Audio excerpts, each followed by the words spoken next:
Muito bem. Meus queridos, quando você ouve uma música que diz assim, money, money, money, money, de que você lembra? O Aprendiz. Exatamente.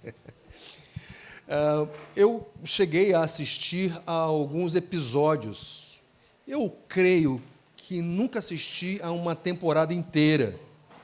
Até porque, assim, não era daquelas séries que mais despertavam a minha atenção, o meu interesse.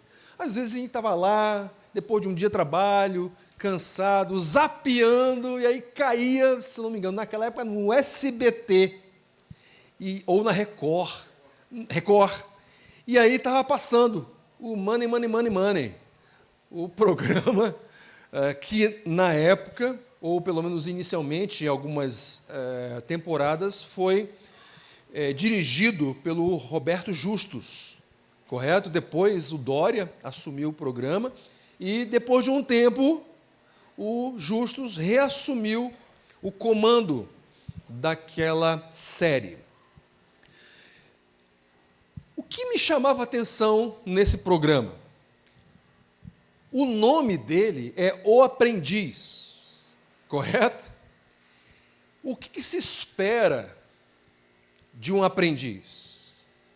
Veja, não se espera, na realidade, que ele saiba tudo, porque ele é caracterizado como o aprendiz, ou seja, é aquela pessoa que está num processo de aprendizado.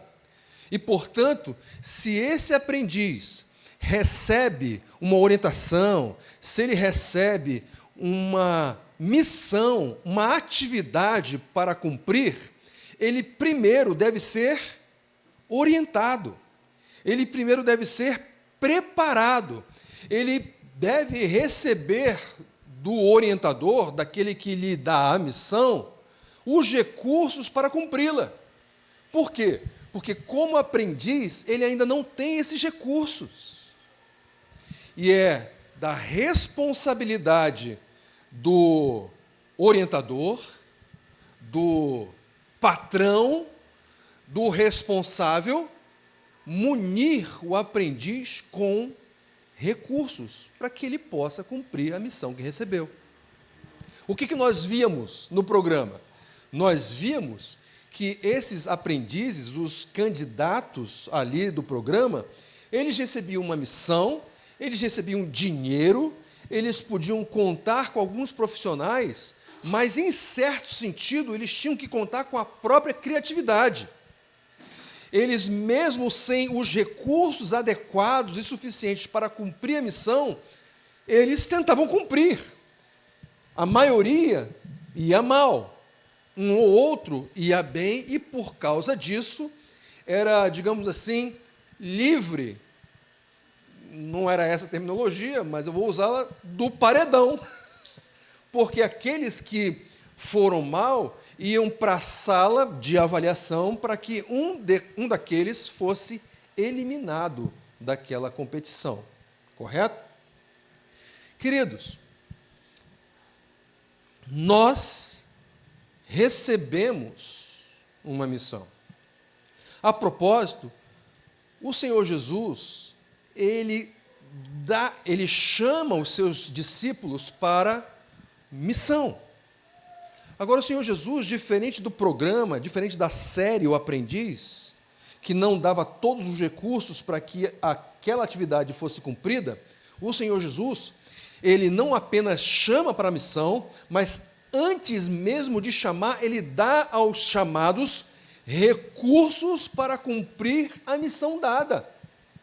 É por isso que aqueles que são chamados para uma missão pelo Senhor Jesus, eles recebem uma missão e a cumprem. Eles podem dizer, missão dada, missão cumprida. Mas por quê? Porque Jesus os mune, porque o Senhor Jesus confere, lhes fornece os recursos necessários para o cumprimento da missão. E é exatamente isso que nós vamos ver no texto de hoje, como parte da nossa série de mensagens que se propuseram a expor o Evangelho de Lucas. A mensagem, ou melhor, a série intitulada Um por Um, o Evangelho que muda um, muda tudo. E hoje nós vamos iniciar o capítulo 9 e vamos nos concentrar nos 9 primeiros capítulos deste livro, deste Evangelho. E esta passagem tem a seguinte ideia: o Deus que chama para cumprir uma determinada missão provê os recursos para a sua realização. Vou repetir: o Deus que chama para cumprir uma determinada missão provê os recursos para a sua realização. Então, por favor, abra a sua Bíblia aí, ou acione o seu aplicativo de celular, e abra e recorra, vá para o texto do Evangelho de Lucas, capítulo 9, vamos ler do versículo 1 ao versículo 9. Diz assim a palavra do Senhor: reunindo os 12, Jesus deu-lhes poder e autoridade para expulsar todos os demônios e curar doenças, e os enviou a pregar o reino de Deus e a curar os enfermos. E disse-lhes: não levem nada pelo caminho, nem bordão, nem saco de viagem, nem pão, nem dinheiro, nem túnica extra. Na casa em que vocês entrarem, fiquem ali até partirem. Se não os receberem, sacudam a poeira dos seus pés quando saírem daquela cidade, como testemunho contra eles. Então eles saíram e foram pelos povoados, pregando o evangelho e fazendo curas por toda parte. Herodes, o tetrarca, ouviu falar de tudo o que estava acontecendo e ficou perplexo, porque algumas pessoas estavam dizendo que João tinha ressuscitado dos mortos, outros que Elias tinha aparecido, e ainda outros que um profeta do passado tinha voltado à vida. Mas Herodes disse: João eu decapitei. Quem, pois, é este de quem ouço essas coisas? E procurava vê-lo. Vamos orar mais uma vez. Obrigado, Senhor, pelo texto que acabamos de ler. Obrigado, Senhor, por essa passagem bíblica que o Senhor, usando Lucas, o conduziu, o impeliu a selecionar e a incluir aqui nesta obra para a nossa edificação. Então, Senhor, que a Tua palavra cumpra o propósito para o qual ela foi designada.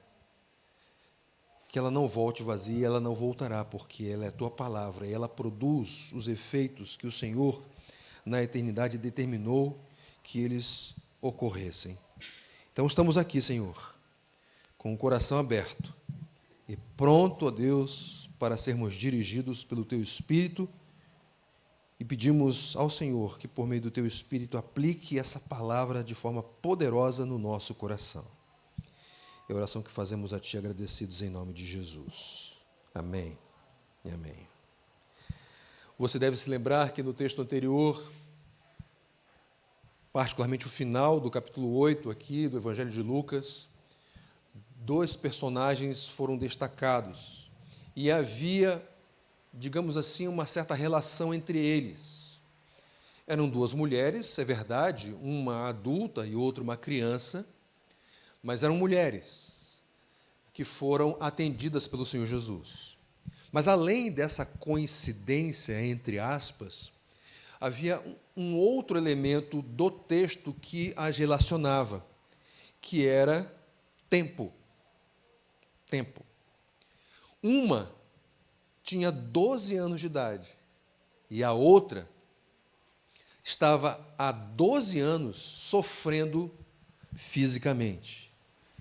Ela sofria de uma hemorragia, ela sangrava há 12 anos.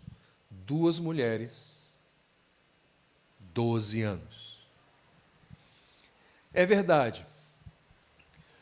Algumas pessoas despreparadas usariam essa informação e tentariam fazer alguma relação descabida com o número 12. Por quê? Porque o que temos logo no versículo 1 do capítulo 9 é justamente este número, 12. A razão de eu ter feito referência ao 12 que aconteceu no texto anterior é justamente para que nós não caiamos nessa armadilha de atribuir significado para uma palavra de forma irresponsável, assumindo significados que ela não tem nenhum propósito de assumir. Quando o Senhor Jesus, ele retrata aqui, ou melhor, quando Lucas faz referência aos 12, ele está se referindo aos 12 discípulos, aqueles a quem ele escolheu para que fossem apóstolos. Então, estes 12 são os escolhidos. Certamente você deve, de alguma forma, se não o fez, o fará, imagino, ou está fazendo. Me refiro a acompanhar a série The Chosen.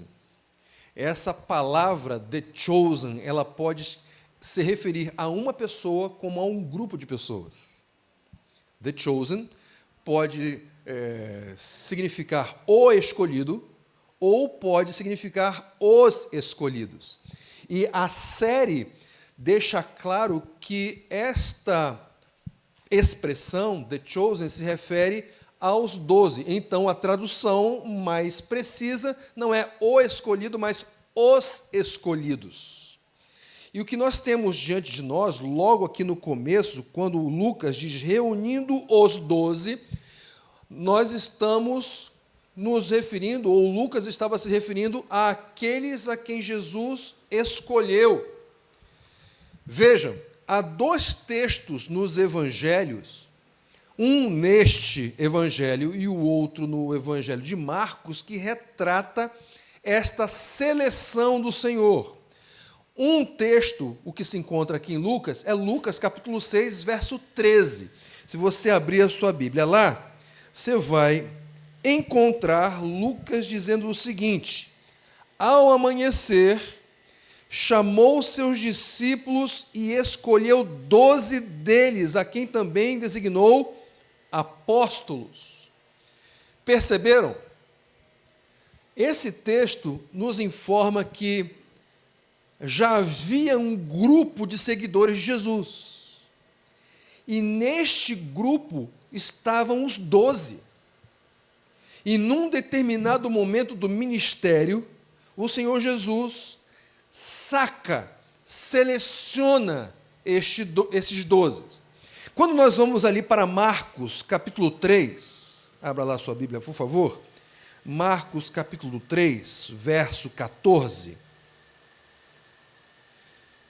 Parece que Marcos faz um esclarecimento que Lucas, pelo menos inicialmente, não fez. Porque, lembram, em Lucas, é dito que o Senhor Jesus escolheu 12 e os designou apóstolos. Talvez, para os leitores, e particularmente para o leitor imediato, Teófilo, essa palavra não fosse desconhecida.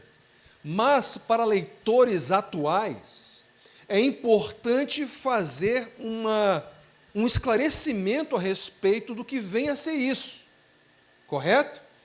Então, Marcos, escrevendo para Romanos, ele diz o seguinte no versículo 14 do capítulo 3: escolheu 12, designando-os apóstolos. Só que ele segue. Para quê? Para que estivessem com ele aqui é Jesus, e os enviasse a pregar e tivesse autoridade para expulsar demônios. Então, parece, queridos, que Marcos ele esclarece o que envolve ser designado apóstolo do Senhor Jesus. Ser designado apóstolo do Senhor Jesus envolve estar com Ele. E vejam, queridos, este estar com Ele não é semelhante ao nosso estar com Jesus. É um estar diferente. Embora nós possamos estar com Jesus, por meio do nosso relacionamento com Ele, via oração, embora nós possamos desfrutar da presença do Senhor Jesus por meio do seu Espírito que habita em nós, os apóstolos estavam com o Senhor Jesus de uma maneira diferente. E essa maneira era estar com Ele fisicamente, com o Deus, com a segunda pessoa da Trindade encarnada. Portanto, se uma pessoa se auto-intitula, se autodenomina apóstolo, essa pessoa está utilizando uma terminologia inadequada para se referir a si. Por quê? Porque Jesus chamou 12 para estarem com ele desta forma. Só estes 12 e, posteriormente, Paulo, que também foi chamado por Cristo, podem se autodenominar assim. Por quê? Porque, em primeiro lugar, eles foram chamados pessoalmente, e pessoalmente aqui envolve a pessoa de Jesus encarnada, em carne e osso. Não é um chamado espiritual, que acontece, mas é um chamado, digamos assim, material. Por quê? Porque envolve a pessoa encarnada de Jesus, chamando um grupo seleto de pessoas para que estivessem materialmente com ele. Este grupo foi chamado não apenas para estar com ele, o que já era coisa demais da conta, para caramba beça, mas também são chamados para pregar. A propósito, a palavra apóstolo vem da palavra apostoléu, que é o verbo enviar. Então, os apóstolos são os enviados. Não é à toa que Marcos fala que eles foram designados apóstolos com um propósito, para que estivessem com ele e para que fossem pregar. Agora, claro, para que eles realizassem essa missão, eles receberiam recursos. Vejam que o texto aqui, versículo 15, diz: e tivessem autoridade para expulsar demônios. Perceberam? Então, o que nós temos aqui em Lucas, o que nós observamos de Lucas 1, de Lucas capítulo 6 para cá, que os discípulos estavam com Jesus, mas eles ainda não tinham sido enviados. Até agora, eles só estavam. Eles ainda não tinham sido enviados. Só que este envio vai começar agora. É verdade, é um envio diferente daquele que aconteceu no final dos evangelhos, tanto Mateus, quanto Marcos, quanto Lucas. Porque ali no final destes evangelhos, o que nós temos? A chamada grande comissão. Aqui nós podemos dizer que eles foram chamados para uma pequena comissão, mas ela já serve de treinamento para aquela que vai acontecer no futuro. Então o Senhor Jesus intencionalmente os chama para estar com ele, e o fato de já estarem com ele já é parte desse treinamento, já é parte desse discipulado. Ele chama os aprendizes, ele chama os escolhidos, para que neste relacionamento diário, intenso, eles já possam aprender Jesus e, por meio desse aprendizado, receber recursos para que, daqui a pouco, quando eles receberem uma missão, eles possam cumprir a missão recebida. Correto? Então, o Senhor Jesus, como bom mestre, como bom discipulador, ele dá uma missão, mas ele não dá a missão sem prover recursos para o seu cumprimento. E é exatamente isso que ele vai fazer. O que o Senhor Jesus vai fazer na sequência? O que nós vamos ver aqui. o Senhor Jesus vai dar poder para os discípulos. Em outras palavras, ele vai dar recursos espirituais, mas também vai dar recursos materiais. Em primeiro lugar, o Senhor Jesus, então, dá poder para os seus discípulos. Veja só o que diz a sequência do texto, aqui no texto de Lucas, capítulo 9.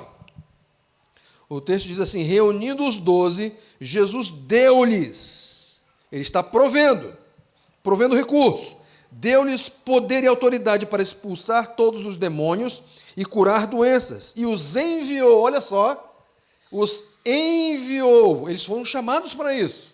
Eles não foram chamados apenas para estar ali, naquele ambiente gostosinho, quentinho, confortávelzinho com o Senhor Jesus. Isso era parte do processo, mas não era um processo inteiro, porque o processo inteiro envolvia também que eles fossem enviados. O processo também envolvia que os discípulos estivessem em missão, e o Senhor Jesus está preparando esse grupo justamente para que eles não só entendam isso, mas vivam a missão que eles receberam.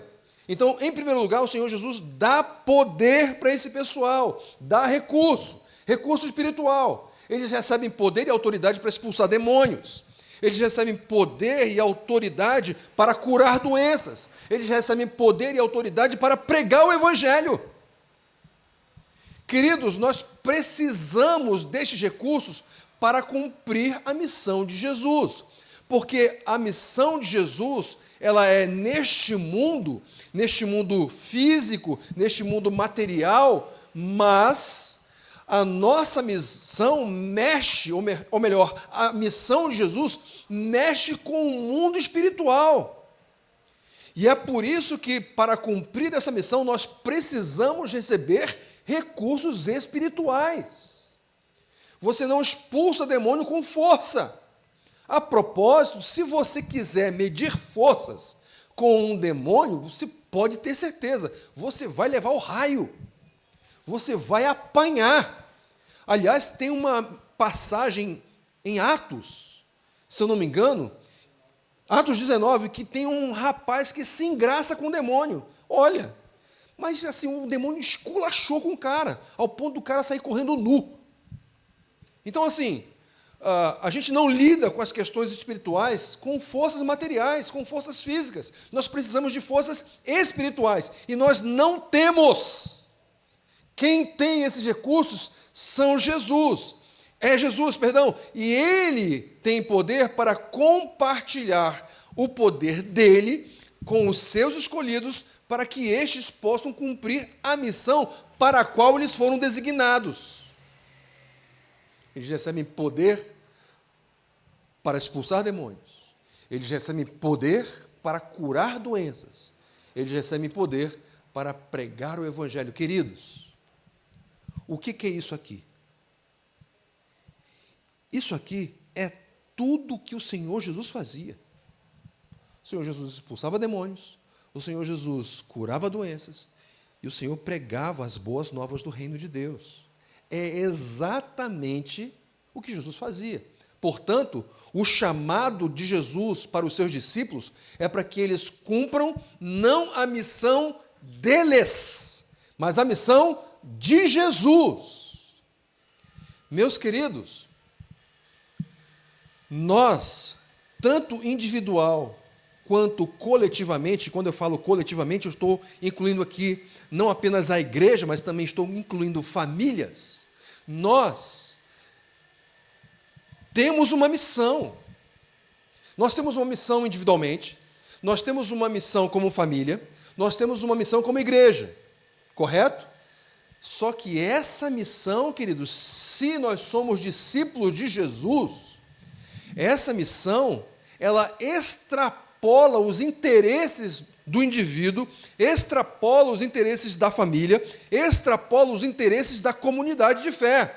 Por quê? Porque a missão não é do indivíduo, a missão não é da família, a missão não é da igreja, a missão é de Jesus, que o indivíduo, que o casal, a família, que a igreja cumprem, cada um dentro da sua própria esfera. Mas a missão é de Jesus. Se você é um discípulo de Cristo, se você foi colocado neste mundo, seja só, seja com família, seja com a igreja, você tem uma missão.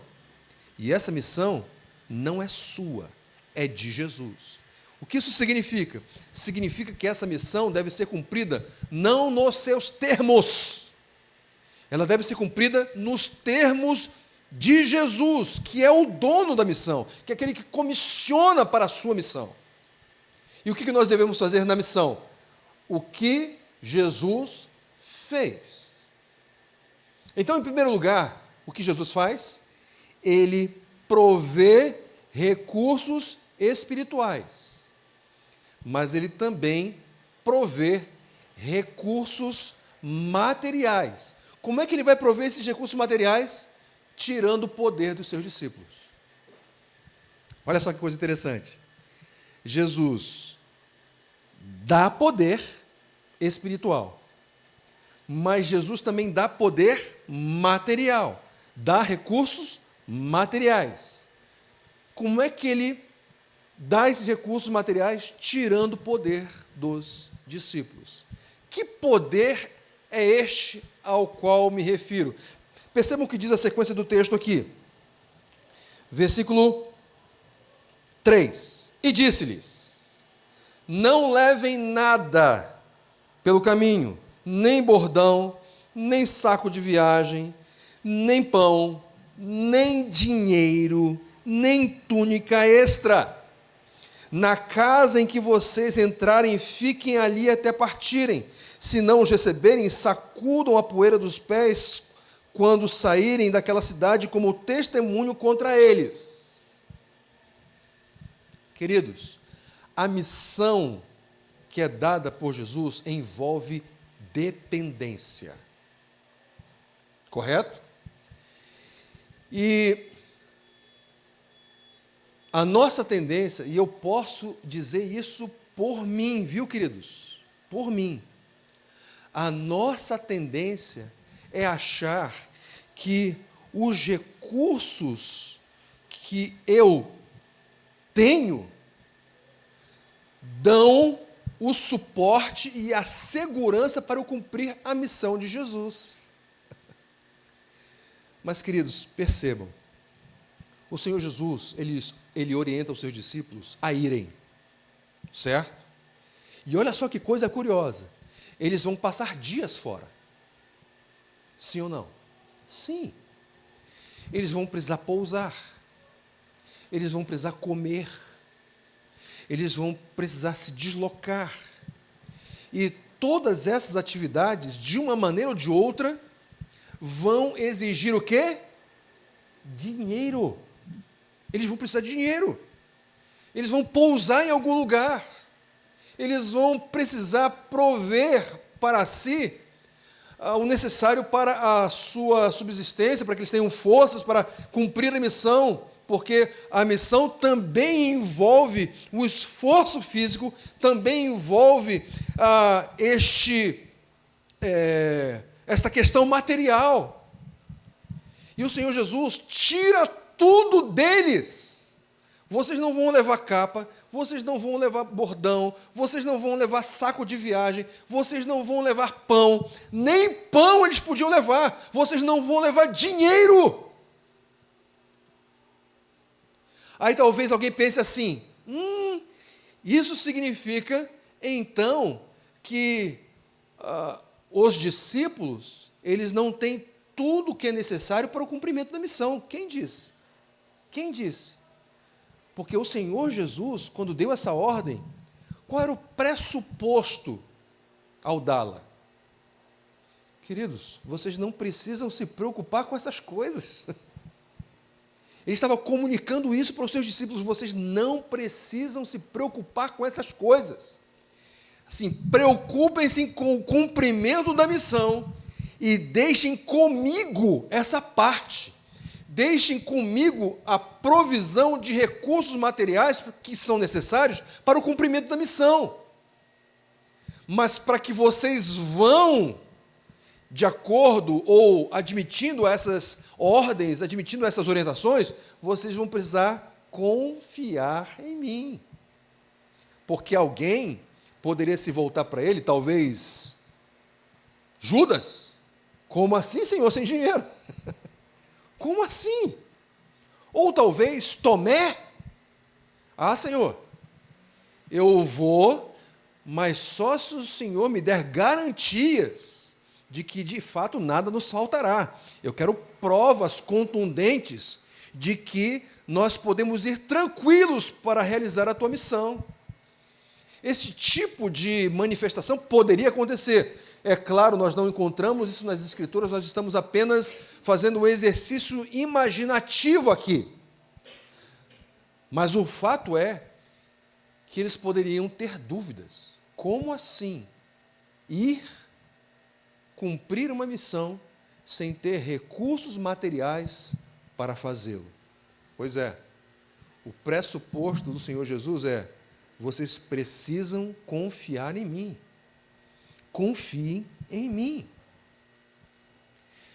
Vocês sabem, eu não gosto de compartilhar, especialmente no conteúdo da mensagem, experiências pessoais. Mas eu penso que uma delas cabe. No final de março de 2020, eu e Deise estávamos convencidos de que o Senhor estava nos chamando para uma missão.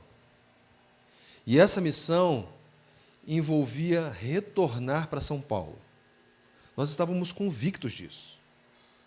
E aí, uma vez que chegamos a essa conclusão, nós começamos a nos preparar para a missão. Correto? O que envolvia nos preparar para uma missão? Nós tínhamos clareza de que Deus havia nos chamado. Nós recebemos dele uma convocação por uma missão. Qual era o pressuposto, ou pelo menos qual era a convicção que deveria vir junto com a primeira? A do chamado. A convicção de que aquele que chama provê os recursos para o cumprimento da missão. Agora, isso não elimina, queridos, planejamento. Não elimina. Não descarta preparo. Não descarta. Então, o que nós começamos a fazer a partir do final de março de 2020? Em primeiro lugar, escrevemos, colocamos no papel um projeto que tinha basicamente 3 partes. A primeira parte era uma apresentação pessoal, ou do casal. A segunda parte, que era o conteúdo fundamental do projeto. Onde seria, o que pretendíamos fazer e etc. E a terceira parte do projeto era o orçamento. Sim, porque o projeto envolve recursos materiais. Então, queridos, eu fiz uma pesquisa e coloquei ali no projeto uma tabela extensa, incluindo todos os itens que deveriam ser considerados para que nós tivéssemos uma ideia do quanto seria necessário para que viéssemos para cá. E aí comecei a conversar com algumas pessoas e tive uma conversa com um missionário que plantou uma igreja ali na região de Campinas. Naquela época ele já era aposentado e já tinha voltado para os Estados Unidos e nós tivemos uma conversa. E eu apresentei o projeto para ele com a intenção de ser aconselhado. Ele era um homem experiente nesse campo da plantação de igreja. Ele leu meu projeto com atenção e na conversa ele disse: Abner, o orçamento é esse aí mesmo. É esse aí mesmo. Por que eu precisava ouvir isso, queridos? Porque para nós, no contexto de Brasil, quando a gente olha para o montante, a gente, nossa, tudo isso? Que isso? As pessoas que forem receber o projeto vão dizer assim: pô, esse cara aqui está querendo, né, se aproveitar da gente. Não, mas eu coloquei tudo o que era necessário e fui, claro, orientado por meio de um curso a colocar aqueles itens. Então, não foram itens que eu coloquei com base no meu exercício imaginativo, não. Eu recebi orientações. Eu apenas segui a orientação de homens experientes que na sua experiência, já haviam elaborado vários projetos de plantação. E aí o missionário disse para mim: Abner, é isso aí mesmo. É isso aí mesmo. Sem tirar nem pôr. Ok? Agora tem um detalhe. Tem um detalhe. Para você levantar esses recursos, na minha experiência, você vai precisar de, no mínimo, 1 ano e meio. O nosso projeto indicava que a nossa intenção era de virmos para São Paulo em 2021. Quando eu falei com ele, isso era agosto de 2020. Nós não tínhamos 1 ano e meio. Agora, é verdade. Eu considerei fortemente a palavra daquele pastor, daquele missionário. Só que ele não disse apenas isso. Ele disse: Abner, na minha experiência, você vai precisar de pelo menos 1 ano e meio para levantar esses recursos. Mas Deus faz milagres. Deus pode levantar esses recursos de hoje para amanhã. Então, se de fato Ele quer que vocês estejam em São Paulo em 2021, vocês terão os recursos. Meus queridos, no dia 12 de janeiro de 2021, nós estávamos em São Paulo. Sabe por quê? Porque Deus levantou os recursos. Porque o Deus que chama para a missão, Ele provê os recursos para a sua realização. Deus não é irresponsável, não é. Nós podemos ser, mas Deus não. Agora, claro, queridos, tinha medo envolvido? Você pode ter certeza que sim. Você pode ter certeza que sim, porque, especialmente nessa questão de finanças, eu sou uma pessoa extremamente conservadora. Tento ser o mais cauteloso possível. Então, isso mexia com uma área de valor para mim. E eu precisei lidar com o meu coração, porque o meu coração dizia para mim: a sua segurança está nos recursos que você está tentando levantar, quando a sua segurança deveria estar no Deus que lhe chamou para a missão. Queridos, eu lembro como se fosse hoje. Os recursos não tinham se levantados ainda. Já era, se eu não me engano, outubro. E eu ajoelhado no chão, falando: Senhor, nós não vamos em 2021. É outubro. Estamos aí há 2 meses. 2 meses de janeiro de 2021. Gente, eu levantei. Foi eu levantar do chão, um amigo me liga. Ele fala assim: Abner, fica despreocupado. Você não completou os recursos? A nossa igreja vai completar. O Deus que chama para a sua missão, Ele provê os recursos para a sua realização. Você pode ter certeza disso. Então, queridos, esse cumprimento envolve confiança. Envolve confiança nele. Né? E confiança é um negócio que a gente vai aprendendo no processo. No processo, na dor, às vezes. Não é? Mas tenha certeza disso, o Deus que capacita para uma missão, Ele provê os recursos para a sua realização. Que isso fique claro na sua mente. Deus não é irresponsável. Se Ele chama, Ele provê. No caso dos discípulos, Ele proveu os recursos espirituais e proveu os recursos materiais. Onde estavam esses recursos? Boa pergunta, não é verdade? Onde estavam os recursos? Os recursos não estavam no bolso deles, estavam no bolso de outros. Perceberam? Por quê? Porque outras pessoas iriam recebê-los. Eles ficariam hospedados em casas alheias, em casas de pessoas que eles inicialmente não conheciam. Mas essas pessoas seriam os instrumentos de Deus para prover aquilo que era necessário, materialmente falando, para que eles cumprissem a sua missão. Meu irmão, minha irmã, é exatamente a experiência que eu vivo. Tem gente que está botando a mão no bolso para tornar possível a minha e a da minha esposa a nossa estadia aqui em São Paulo. Porque se não tivesse esse pessoal colocando a mão no bolso e sendo extremamente generoso com a gente não estaria aqui. Mas nós não nos enganamos, e também você não se engane. Sai do bolso deles, mas antes de chegar no bolso deles havia uma fonte. E essa fonte era Deus.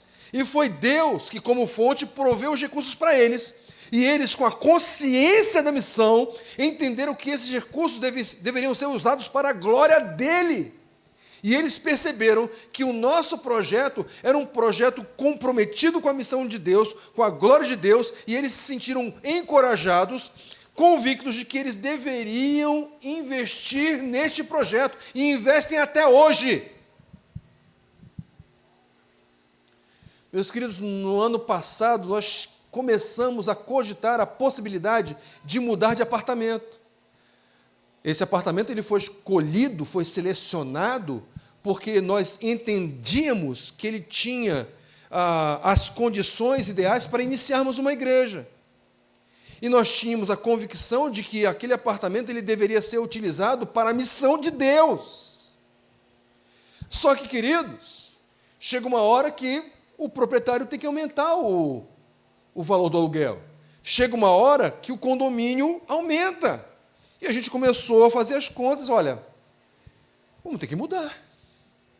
Vamos começar a procurar. Né? Para nossa surpresa, não muito longe daqui, e a propósito, era a nossa intenção que nós morássemos o mais perto possível daqui, nós encontramos apartamentos minúsculos com quase o mesmo preço.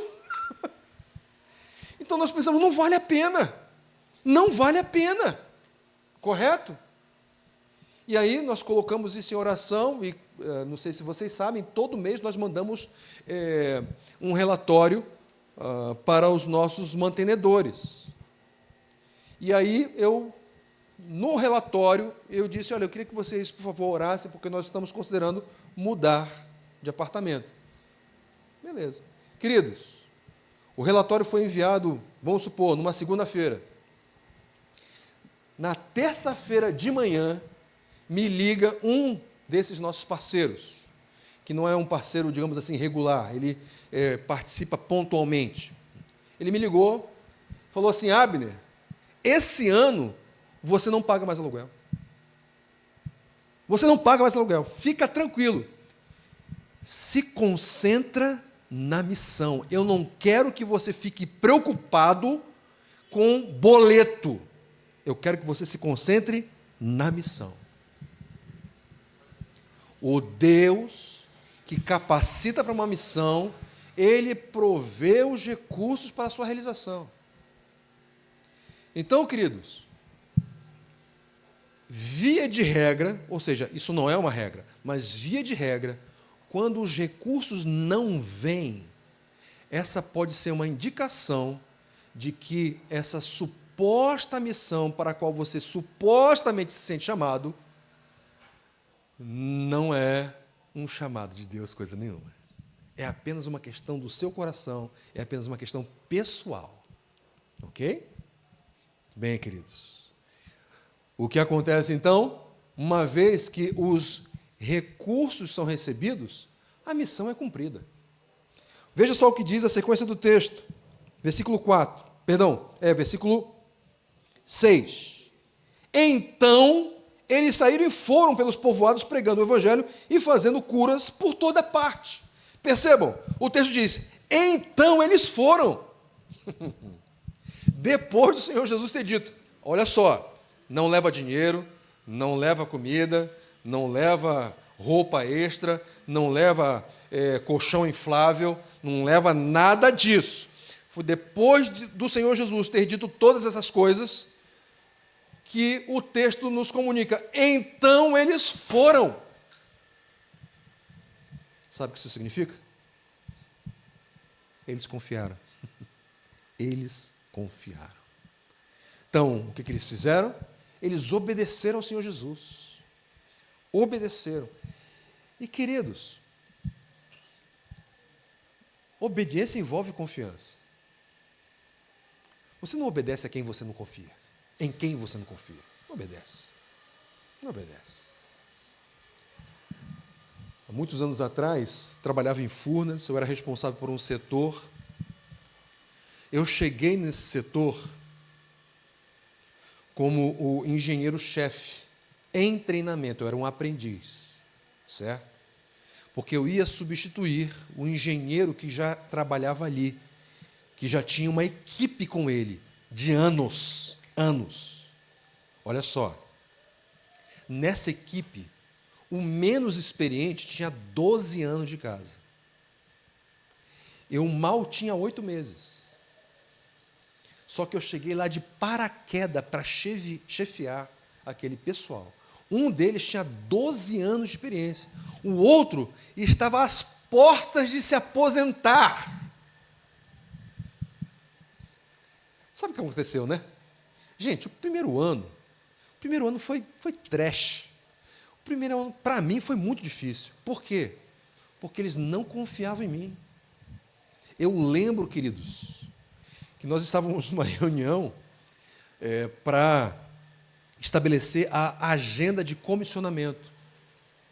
Então, nós iríamos participar de todos os trabalhos que iriam culminar numa subestação e a entrega dela para o seu funcionamento comercial. Nós começávamos na terraplanagem.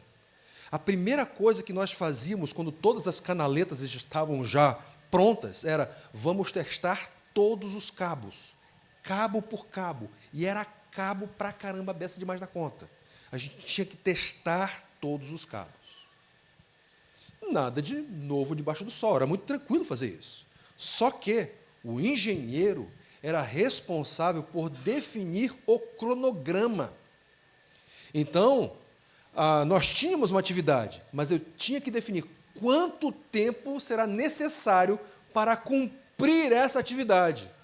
E eu estabeleci um cronograma. Gente. O de 12 anos só faltou dizer para mim assim: é ruim, ó, a gente vai precisar de pelo menos o triplo de tempo. E começou a falar isso aos 4 cantos. Queridos, eu tive que me impor. Eu chamei o cara no canto, disse: olha aqui, cara, é o seguinte, esse é o cronograma e nós vamos cumpri-lo. Eu não sou irresponsável. Eu sei que é possível nós realizarmos esse serviço nesse tempo. Então, antes de você sair por aí, falando para os 4 ventos que nós não temos condições de cumprir o cronograma, primeiro pague para ver. Certo? Queridos, nós realizamos o serviço em menos tempo. Mas por que ele relutou? Porque ele não confiava.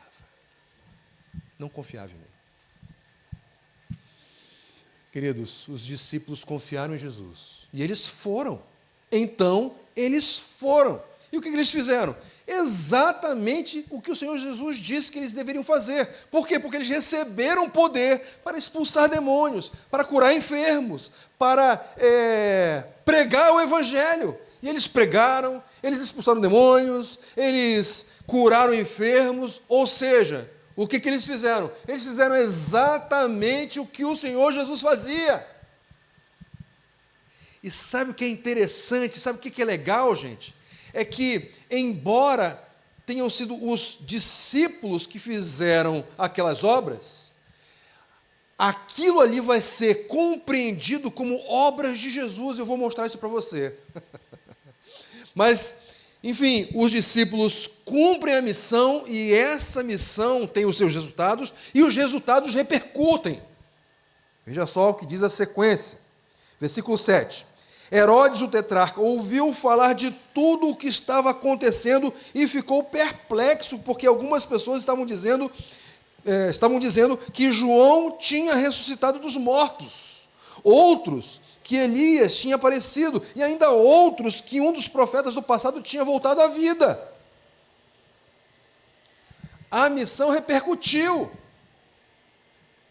A missão deu resultados, e esses resultados repercutiram no palácio. Chegou no palácio, porque Herodes, o tetrarca, ouviu falar de tudo o que estava acontecendo, e isso envolve a missão que fora realizada pelos discípulos. Agora, percebam, a missão foi realizada pelos discípulos, mas não é curioso que essa repercussão do serviço, da missão cumprida pelos discípulos, gerou especulação não em torno deles, mas em torno de quem era Jesus. Olha, algumas pessoas estão dizendo que é João Batista. Como um grupo de pessoas pode ser João Batista? Não pode ser. Então isso significa que as pessoas, ao verem a missão sendo cumprida pelos 12, fez com que eles concluíssem que eles estavam fazendo aquilo em nome de alguém. Então, a repercussão provocou uma especulação em torno de quem era o comissionador, de quem era a pessoa que deu a missão para aqueles 12. Quem será ele? Algumas pessoas estão dizendo que é João Batista. Outras pessoas estão dizendo que é Elias que apareceu. Outras pessoas estão dizendo que é um outro profeta que surgiu aí em vida.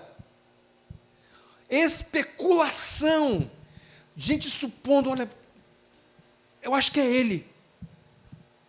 Eu acho que é aquele outro. E eu imagino que parte dessa repercussão chegou ao palácio justamente porque algumas pessoas estavam cogitando que a pessoa que havia comissionado os 12 era João Batista. Como poderia ter sido João Batista se o tetrarca Herodes fora justamente o mandante da decapitação de João? Mas, seja como for, a missão repercutiu, a missão provocou uma especulação em torno do nome de quem, repercutiu em torno da pessoa que era responsável por aquela missão. E aí, isso gerou, especialmente nas autoridades, e particularmente Herodes, curiosidade em relação a esse personagem. A sua curiosidade foi intensificada pela repercussão que se desdobrou em especulação. O texto diz assim: mas Herodes disse: João eu decapitei. Quem, pois, é este de quem ouço essas coisas? E procurava vê-lo. Eu quero saber quem é esse cara. Porque uma coisa eu sei, ele não é João, porque João eu matei. Eu quero saber quem é esse cara, que tem sido a fonte de toda essa repercussão. Agora, queridos, eu queria chamar a atenção de vocês para o fato. Se repercutiu o que repercutiu, você pode ter certeza, é porque a missão foi cumprida. E, a propósito, tão bem cumprida que as especulações estavam todas girando em torno de Jesus. Por que estavam girando em torno de Jesus? Porque os discípulos fizeram exatamente aquilo que Jesus fazia na rotina do seu ministério. Meus queridos, o Deus que chama para cumprir uma determinada missão provê os recursos para a sua realização. Por que isso era importante para Teófilo? Por que esse episódio era relevante para Teófilo? Meus queridos, Teófilo não ouviu o evangelho diretamente de Jesus.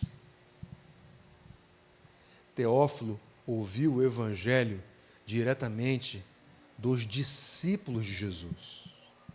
Isso poderia gerar uma insegurança, porque na prática, ou pelo menos em tese, ele não tinha ouvido o evangelho da fonte. Então, muito provavelmente, Lucas selecionou essa passagem para tranquilizar o coração de Teófilo e trazer segurança para ele, ainda que ele não tenha ouvido o evangelho diretamente de Jesus. Por quê? Porque esse texto traz segurança para Teófilo. Porque nesse texto, Lucas demonstra que aqueles que são comissionados por Jesus vão em seu nome e o representam como tal. Por isso, ainda que ele não tenha recebido o evangelho diretamente de Jesus, eles receberam como o tivessem ouvido do próprio Cristo. Por quê? Porque aqueles de quem ele ouviu o evangelho foram os comissionados pessoalmente por Cristo. Então ele poderia descansar. Olha, você não ouviu diretamente da boca de Jesus, mas Jesus comissionou outras bocas para que fossem a boca dele para comunicar as boas novas do reino de Deus para você, para que você cresça em Jesus e se envolvesse nessa missão também. Agora, claro, esse texto, como não poderia ser diferente, fala conosco. E uma das primeiras coisas, e vejam, este primeiro item que eu vou mencionar, ele é um item secundário, tá ok? O que isso significa? Significa que esse texto ele está primariamente comprometido em comunicar outras coisas para nós. Mas ele secundariamente nos comunica isso. O que ele nos comunica secundariamente? O Senhor Jesus escolheu 12 apóstolos. Certo? O que isso significa? Significa, queridos, que não existem mais apóstolos como os 12. Não existem mais. Se alguém utiliza essa terminologia, se alguém utiliza esse título, usa indevidamente. Ah, mas eu uso esse título pensando no seu significado de sou enviado. Ok, mas ainda assim é impróprio utilizá-lo porque não há como controlar a maneira como as pessoas vão interpretar a utilização desse título. Queridos, nós teríamos problema, por exemplo, em ter uma estátua aqui dentro? Teríamos problema? Não teríamos problema. Uma obra de arte, não teríamos problema nenhum. Mas por que nós não temos? Porque nós sabemos como é o coração do homem, gente. Daqui a pouco, a pessoa, depois de uma certa rotina, depois de passar tanto por aquela estátua, sabe o que ela poderia começar a fazer? Eu vou anotar um pedido de oração e colocar na estátua. Daqui a pouco, se não houvesse o cuidado e atenção, essa pessoa estaria de joelho dobrado diante da estátua. Por quê? Porque o nosso coração é corrupto, queridos. É corrupto.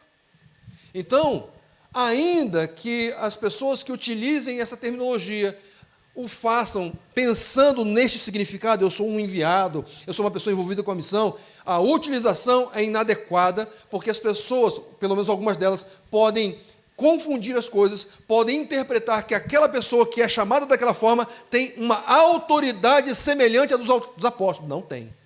Não tem. Porque aquilo que os apóstolos falavam era autoritativo. Assim, não estava sob questão, não estava sob questionamento. Correto? E nós estamos sob questionamento. Certo? Porque nós não somos apóstolos. Nós não somos os profetas do Antigo Testamento. Não somos. Não somos. Não há mais.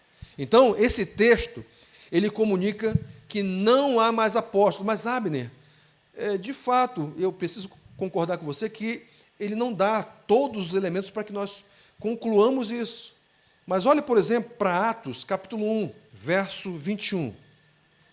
Atos 1, o contexto é o da substituição de Judas. Os apóstolos, particularmente Pedro, entendeu que era necessário que aquela vaga fosse ocupada.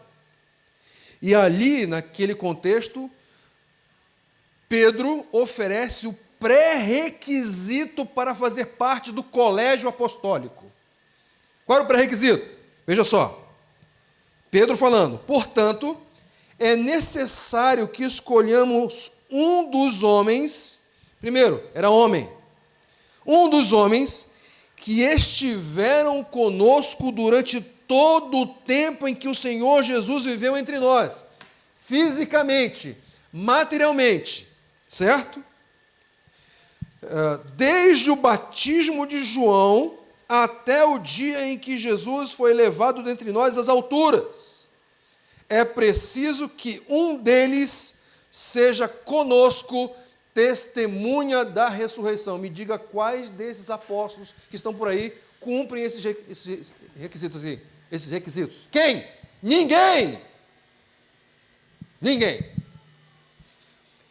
O apóstolo Paulo, lá em 2 Coríntios, capítulo 12, verso 21.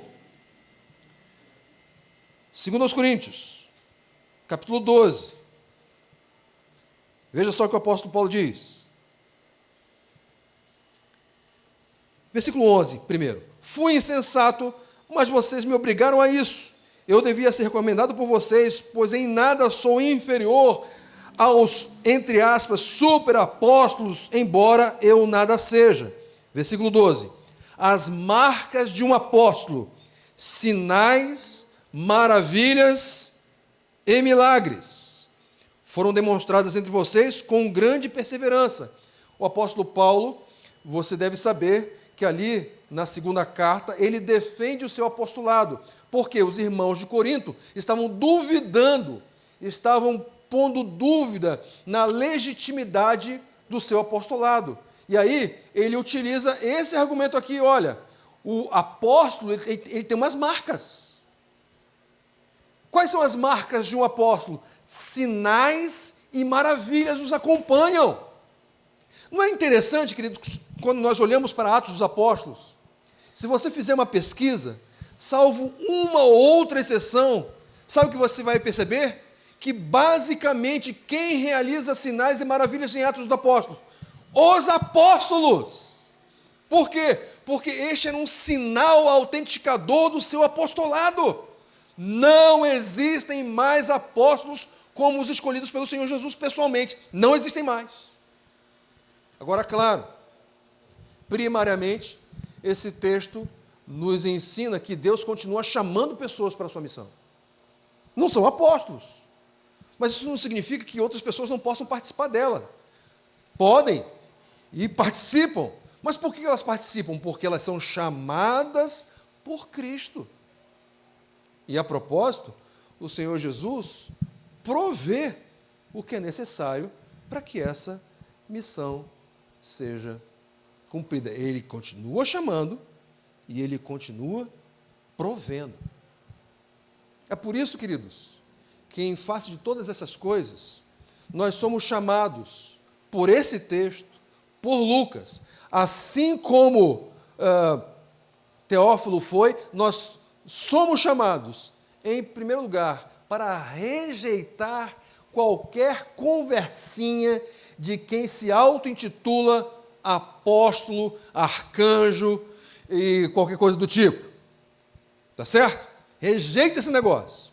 O simples fato de se permitir ser chamado dessa forma, minimamente indica que a pessoa é limitada na sua compreensão bíblica. E, portanto, tenho dúvidas em relação à sua confiabilidade. Então, rejeite estes apóstolos que estão por aí, correto? Segundo lugar, louve a Deus, porque Ele envia pessoas para pregar o Evangelho, para pregar as boas novas de salvação, e você, assim como eu, ouviu essas boas novas pela boca de um dos enviados do Senhor. Louve ao Senhor, porque se você é salvo, é porque alguém cumpriu a sua missão, é porque alguém cumpriu o seu chamado. Louve ao Senhor por isso. Mais do que isso, veja, obedeça ao chamado do Senhor. Se você, de fato, foi chamado por Deus, e eu estou me referindo aqui a um chamado mais específico, tá bom? Se você foi chamado mais especificamente pelo Senhor, obedeça a esse chamado, né? Há pessoas que são chamadas, a título de exemplo, para o ministério pastoral, correto? Agora vejam, eu costumo dizer isso e reafirmo, esse chamado, ele é duplamente verificado e não univocamente verificado. Não basta a pessoa sentir que está sendo chamado, é preciso que haja uma confirmação desse chamado. É aquilo que nós chamamos de a confirmação externa. E essa confirmação externa se dá por meio da igreja. Não sei se eu contei essa experiência para vocês, certa ocasião, isso foi lá em Macaé, uma pessoa nos procurou dizendo que estava sendo chamada para o ministério. Né? Claramente não foi. Claramente não foi. Então nós ouvimos a pessoa, e aí, no final, nós dissemos para o irmão, querido, continue servindo ao Senhor, embora você esteja sentindo esteja tendo essa sensação de que recebeu um chamado dele, isso não se confirma de acordo com a nossa perspectiva. Então, conte conosco, nós vamos acompanhá-lo. Isso não significa que essa seja uma palavra final, correto? Para nós, pelo menos por enquanto, pelo menos agora, você não foi chamado. Mas pode acontecer disso acontecer daqui no futuro, pode acontecer, certo? Mas agora não. Sabe o que aconteceu? Saiu da igreja. Saiu da igreja. Sabe o que ele provou? Ele provou que não era chamado. E nós agradecemos. Muito obrigado por ter provado o que nós tínhamos falado para você. Então, queridos, mas pensando especificamente, se você for chamado, obedeça esse chamado. Agora, existe um chamado que é para a igreja toda, que é para todo discípulo. E esse texto é um convite para que nós obedeçamos o chamado do Senhor. E, finalmente, esse texto nos ensina e nos chama a confiar na provisão de Deus. Porque se Deus nos chamou para cumprirmos uma determinada missão, adivinha? Ele provê os recursos para a sua realização. Quando nós acompanhávamos aquela série O Aprendiz, a conclusão era praticamente imediata. Eu não sei como é que essas pessoas estão aprendendo. E por que essa questão vinha à mente? Porque ficava claro que a missão que lhes era dada não vinha acompanhada com os recursos suficientes para o seu cumprimento. Com o Senhor Jesus é diferente, gente. É diferente. E nós aprendemos exatamente isso nesse texto. O que nós aprendemos? Aprendemos que o Deus que chama para cumprir uma determinada missão provê os recursos para a sua realização. Vamos orar.